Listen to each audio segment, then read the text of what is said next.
Hello, teachers. This is an instructional guide for conducting individual-based programs, individual-based classes. I think there's a need, right, for me to take you through this so that we have some kind of a standardization so that we understand what are the teaching and learning protocols for individual-based programs. So today, I've chosen two types of booklets. They are all preschool booklets, but it can be, the protocols can be applied for primary school levels as well, right? Or the upper primary as well. Okay, so there are basically two types of booklets. Most of you would be quite familiar with this. One is booklet where there's a learn segment. And then another type of booklet is one where there is just independent practice. Okay, so I'll take you through how we typically should conduct a lesson like this. Now, before the start of a class, of course, now the way that we're conducting things is that it's just one student, and of course, if there are more students, individual-based classes, there are more things to consider. But let's just focus on one student. So, as I mentioned, on average, student would we will cover about 2 to 3 booklets, minimum 1, maximum 4. Let's go through this booklet, right? And in this case, there's a learn segment. So at the start of the class, you need to explain to student how this is done. So for example, for this lesson, is adding a 2-digit number with regrouping, right? So there must be clear understanding of what regrouping means. In this case, you can see the learning objectives here is when you add the ones together and you realize that it becomes a tens, right? It's more than tens, and so you need to regroup the tens into one. So you have to explain to student this, right? Using this learn segment. So 4 ones plus 6 ones would give you 10 ones, and you cannot write 10 ones here. So what you do instead is to write the 110, to convert 10 ones into 110, and that is where you write the 1 here, right? So 110 here means there's 0 ones here, right? So, or what the other way student can see it is 1, 0, right? 10. And then after that, you add the ones and then you add up the tens. So here you have 1 tens plus 2 tens plus 1 10 equals 4 tens, right? So that's why we have this place value here to help student understand the process. Okay, so learn segment is important. After that, if you think student are not sure, you can always continue with continue teaching with another question. Most of the time, the guided practice will also have an example. So here, same thing.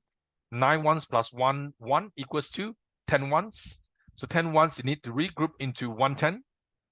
All right, so 0 here, 110, and then ask students, now that you have 1 plus 1 plus 110, what is it? So it's 3 tens.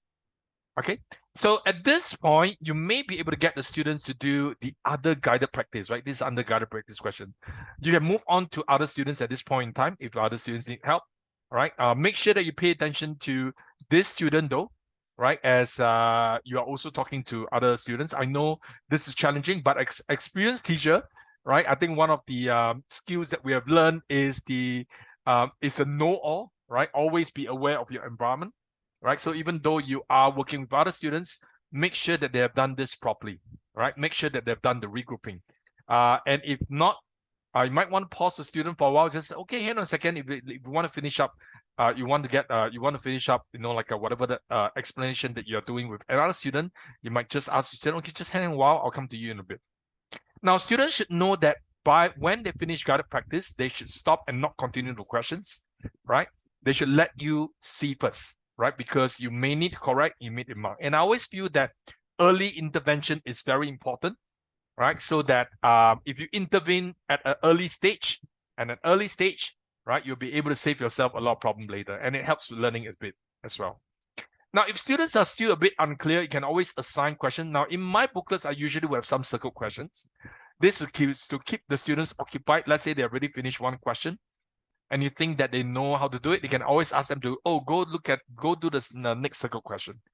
Now, having said that, right, you can always assign a few more questions if you find that the students have difficulty understanding, right, or need more practice. Now, generally also, right, I would, apart from, you can look at all these are groups of similar questions.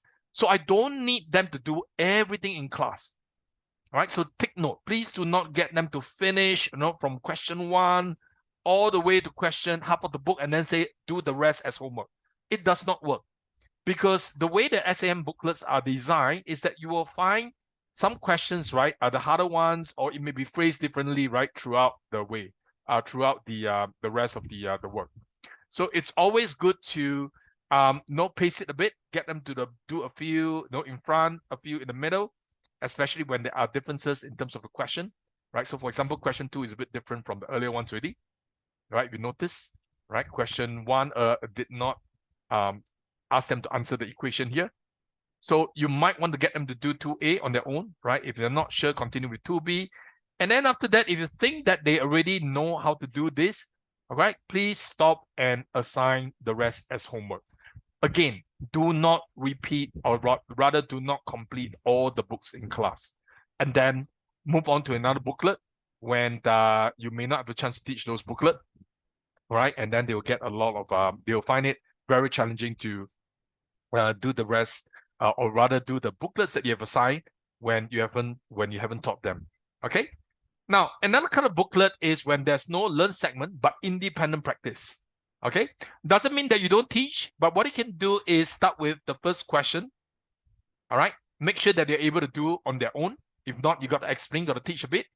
And then after that, right, if you find that they already got it, okay, you can actually skip all these questions because they are similar, right? Go to something that is different, right? If you think that the counter one is actually still the same, right? So I would usually skip and then move on to, there you go. Can you see that D, right, up to page 10, there's a transition.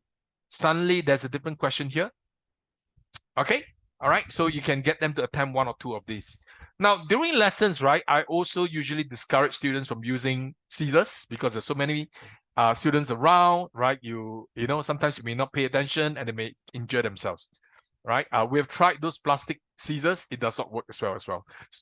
So for this kind of questions, right, instead of getting them to cut, you can actually get them to draw instead. Doesn't matter, right? So they can actually draw 3 apples,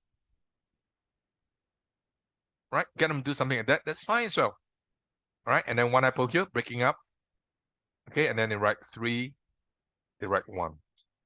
Okay, so that's fine. They don't have to cut, right?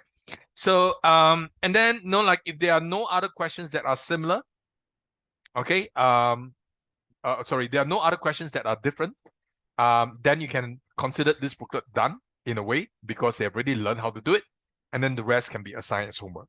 So I hope this simple instruction, right, clarifies what are things that you should do when you're teaching individual-based classes.